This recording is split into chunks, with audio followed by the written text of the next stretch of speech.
That's Zed! And we are Charmers. Charmers Duo! I just want to say real quick about diversity. We are 50% female, 50% queer, and 50% chronic disability.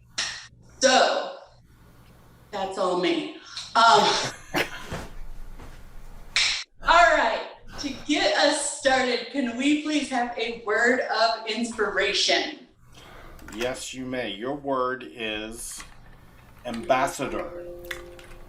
Ambassador. Ooh. I've got one. So, in 2011, I worked on a project in college. The project itself isn't too important, but it was assistive technology for students with severe visual impairment to be able to take their own notes in class. And right before this project started, I already worked on campus in a research lab that was researching assistive technology, but I interviewed in what my university called the Mars Spaceflight Facility. We analyzed data from Mars satellites, and actually some satellites over the Earth, because there's still a lot we can learn about the Earth. But the whole point here is I met a lot of amazing people because we entered this project into this Microsoft competition, and it was students from all over the world working on projects to, somehow help each other. And a lot of the people behind this project went on to do other things. For example, the person in charge of PR at Microsoft quit months later and became the U.S. ambassador to Switzerland for 5 years. She was PR at Microsoft and then became a U.S. ambassador. And it was just a lovely opportunity to meet just such a cross-section of people. Again, international. I think they said there's students from 67 countries and over 100 different teams just developing their things, and it was super fun, and I got to travel a bunch, and still keep in touch with some of those people. So it was just a neat networking opportunity, if nothing else.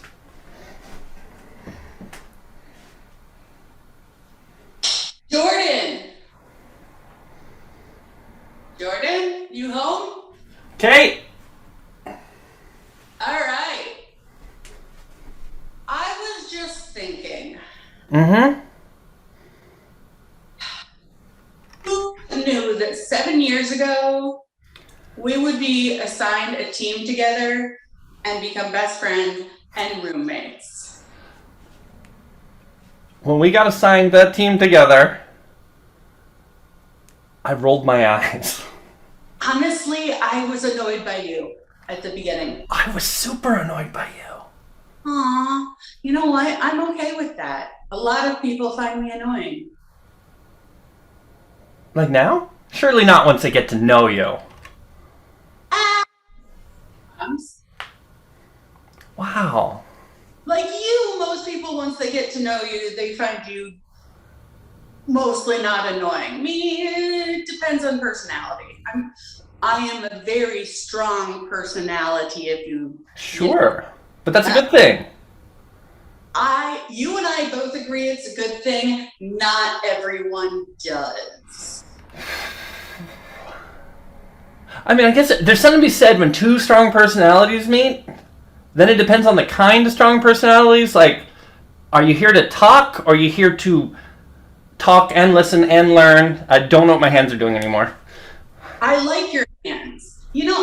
That is one of the things that first warmed me up to you, is your hands, is the fact that you're very expressive with them. Sometimes it's really hard to get words out. Did somebody ever ask you a question and you have an immediate gut reaction? Oh, I know the answer to that question, and no words come? Or the words that come are insufficient? It's I feel it right here, and I can't express it. And sometimes it's just a sound that comes out. It's did you think of this meeting on Thursday? And I'm like, damn. Yeah, I know exactly what that means. But it's been 7 years. But apparently it's not appropriate to say to my boss. Did you get in trouble for making a sound? Well, it was not just the sound. It was You just made one. Yeah. It's not just the sound. It was the E. I didn't really like it. Which, why ask me? what I feel about a certain presentation if you don't want to know the truth. Yeah, there's a lot of rules at work. Like my coworkers are always trying to act like they're friends. And on Fridays, they go out to lunch together. Once a month, they go out to Triple Rock for drinks. But then there's all these rules if we're in the office. We're not friends.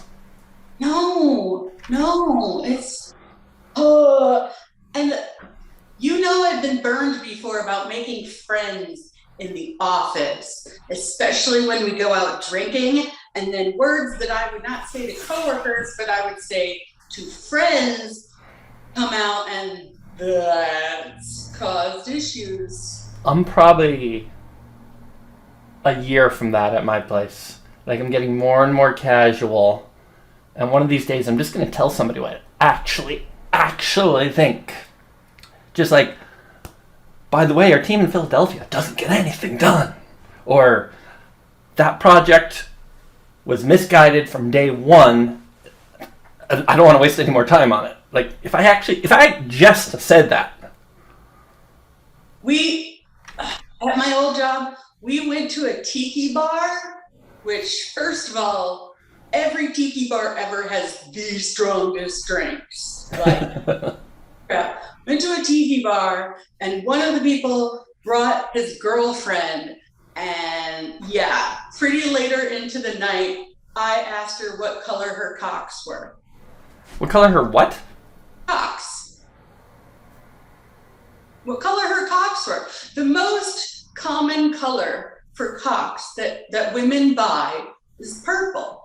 But apparently this was not something that was okay to say around coworkers. That...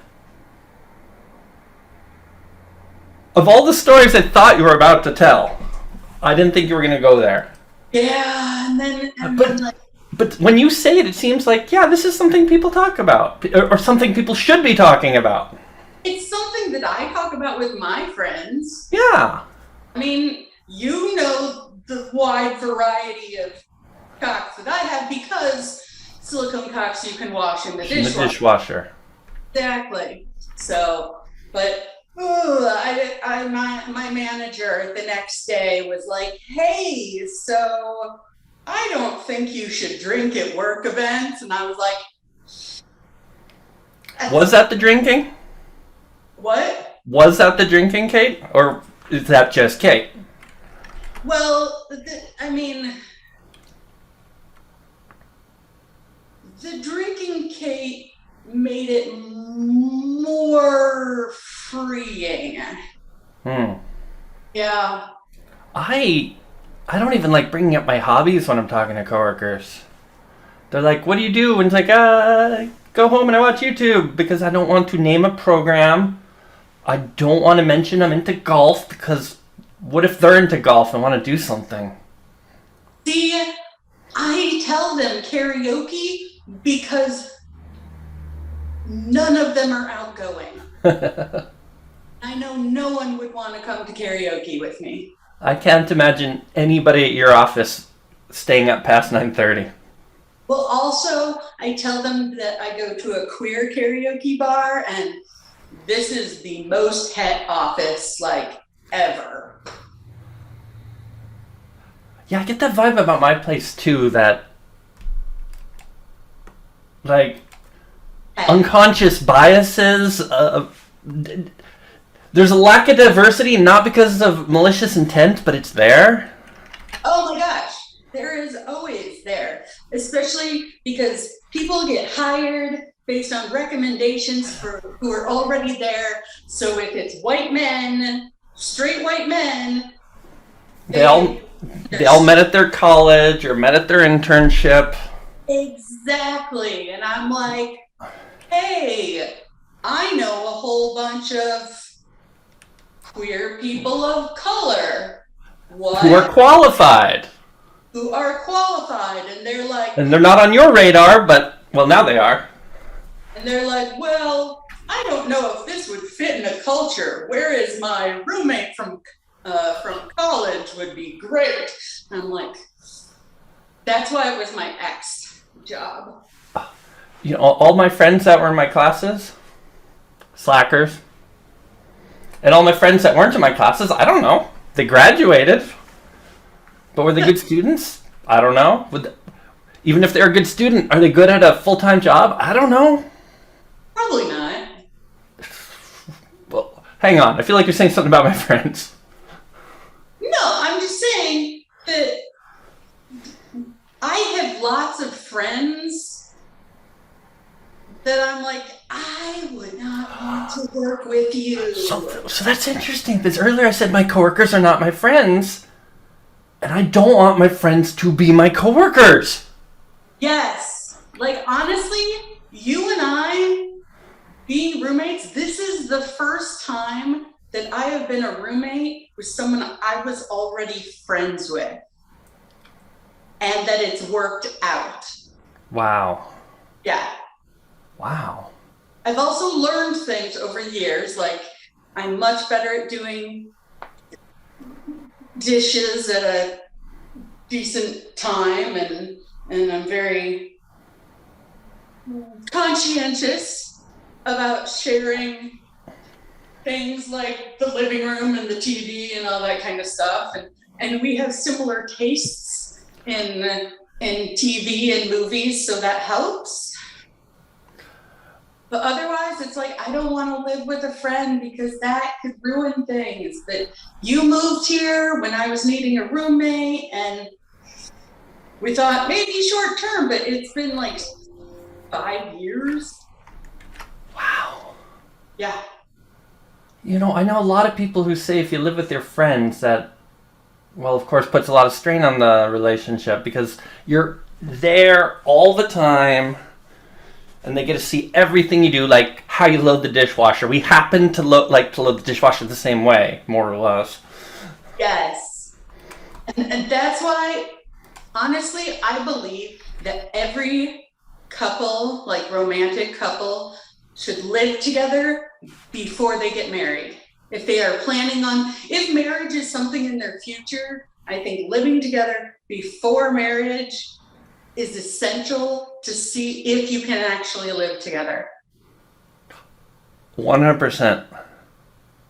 When I moved out of my parents' place, I was in college, and I moved in with my brother, and I thought we were going to kill each other. Because You're when twin. yeah. But when we were at my parents' place, we had separate bedrooms, and my parents took care of all the little things, the dishes, the trash, the pool. And then suddenly it's the two of us and we're taking care of all this ourselves. And even though we grew up together, we had completely different ideas on how everything worked.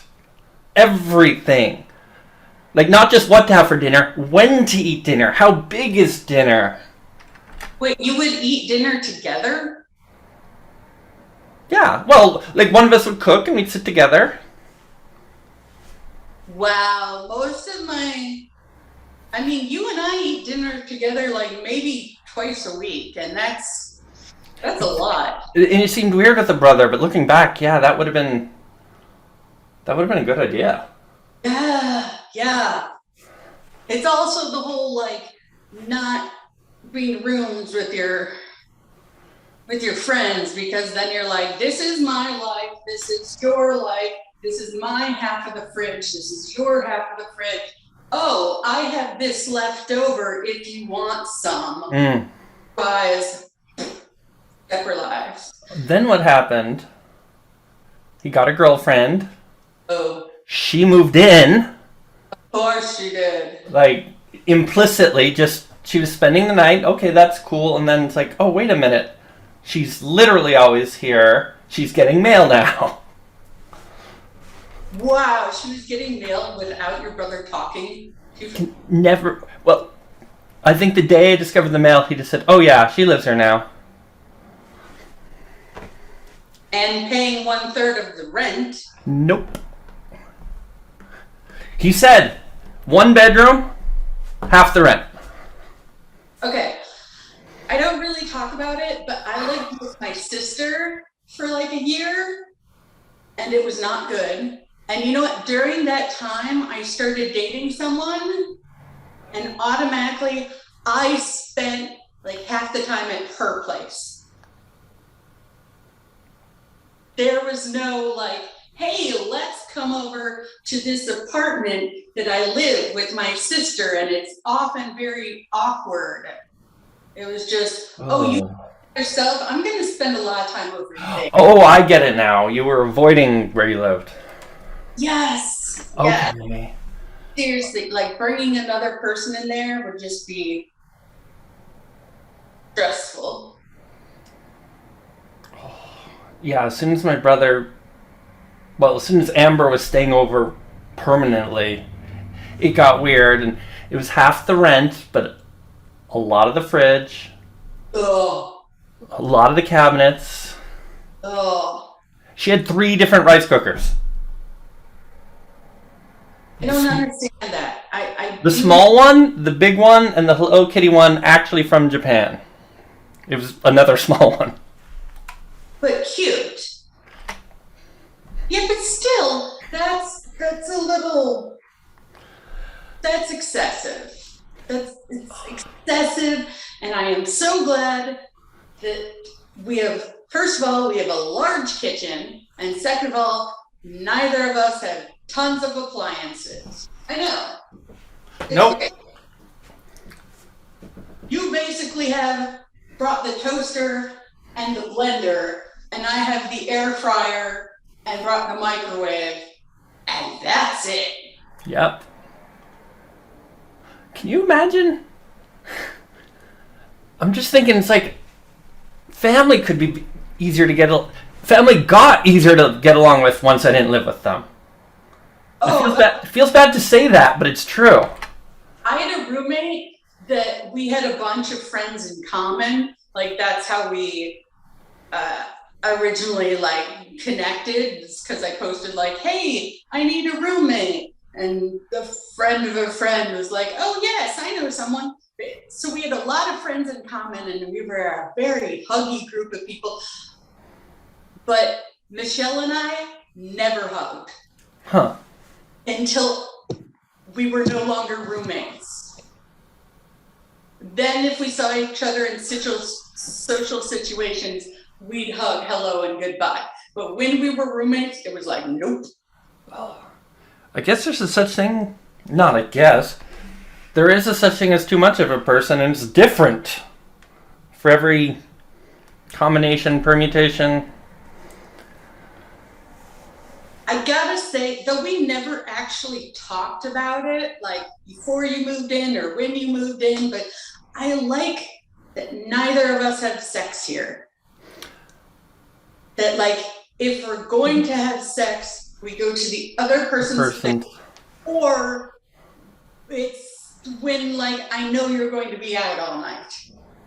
Right. Yeah. That can make things so awkward. So I have a confession. Oh. I mean, it's not a huge deal. When you were with Andrea and I had sex in the car in the garage. Oh, that's fine. Oh. I couldn't hear. Okay, but I mean, that's in the house. I know, but I couldn't hear it, and I feel okay with that. And we sometimes. Never mind. I was just gonna say, you and I sometimes go grocery shopping in the car, and it's the same car. And... Okay, I don't want to go into the details, but I hope that if I took a black light to your car... No, don't worry about that. Oh. Now you know why I keep a lot of towels in the car, by the way. Now you know why I keep a lot of towels in the car, and saying that out loud makes me seem like somebody's expecting that to happen a lot. Okay, we're in our 30s, and you still have sex in the car enough to keep towels there? I liked it. I hope it happens more. Well, hoped. Andrea and I... I mean, I have always wondered why you have a minivan. You help a lot of friends move. Not by choice. Well, no, not by choice. But that doesn't seem enough reason to have it. Whatever. I do not judge. Okay. I was just worried that violated the sex in the Okay. Nope. I feel comfortable with that. Great. Okay. So basically, we both have shitty past roommates and shitty past workplaces. And why is this always true? Why is what true? The fact that not just you and I, but everyone I know has had shitty past roommates and shitty past work experiences. Like, So, I mean, can anything be perfect? Until, I'm not even kidding, until I was 29, I thought I had a perfect upbringing. It's like, my brother's great, my parents are great, schools are great, friends are great, and then it's like, oh, wait a minute, we're just suppressing everything. Like, under the surface, everybody has stuff going on, but my family didn't talk about it. I think that's how most, like, middle class white families are, is we just repress. I'm okay, suburban middle class white families. It's we don't talk about what's wrong. Nope, nothing, nope. So what I've learned in any relationship, not just familial, if you don't see the shittiness, if you don't think there's shittiness, it's because you haven't seen it yet. Yeah. It's also like when you're wearing rose-colored glasses, all red flags just look like flags. I've never heard that one before. Love that saying. Wait, so are there... Maybe this is always a question. I've only ever heard the expression red flags. Are there green flags or other flags? I mean... Because if there's only red flags, then it's kind of saying there's nothing except maybe red flags.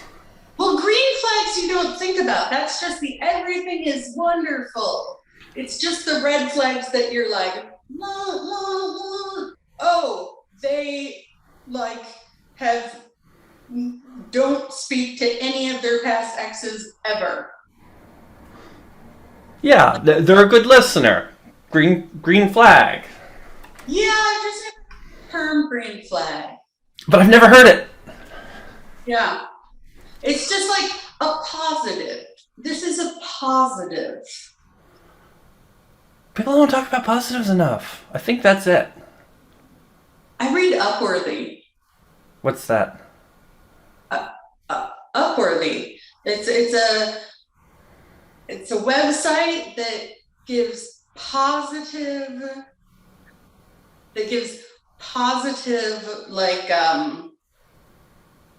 news. It's all happy news about something wonderful, that something happened, like someone risked their life and saved 3 puppies or whatever. That's sweet. I know, because sometimes I'm gonna just punch that into my browser and I'll read it later. Yeah, Upworthy, and it just says tons. .com? Yeah, of course. Cool. Yeah. Okay, as far as green flags, I just want to say you having similar interests as me, you not being an asshole, you Quite a bar there. it actually really is a bar. And you being respectful is green flag. Well, thank you. Do I have any red flags? Are there any things that are really annoying to you that you're like,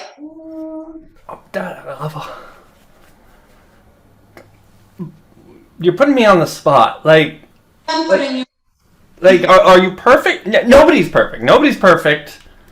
Is there anything in specific that really bothers you? Because we don't have to be a repressed, middle-class, white suburban couple, because that's not who we are. Mostly because we're not a couple, we're in the suburbs. We are both kind of white and middle class. I promise, Kate, if anything comes up, I'll let you know before it turns into a seething, bubbling, growing.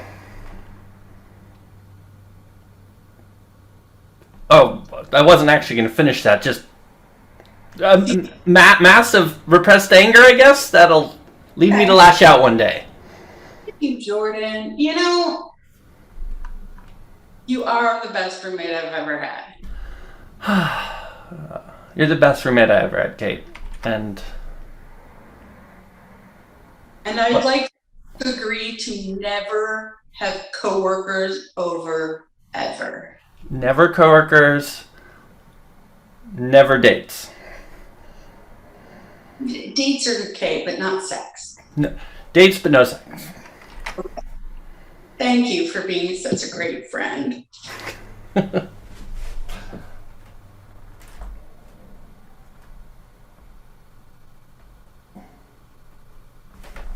And that's our show!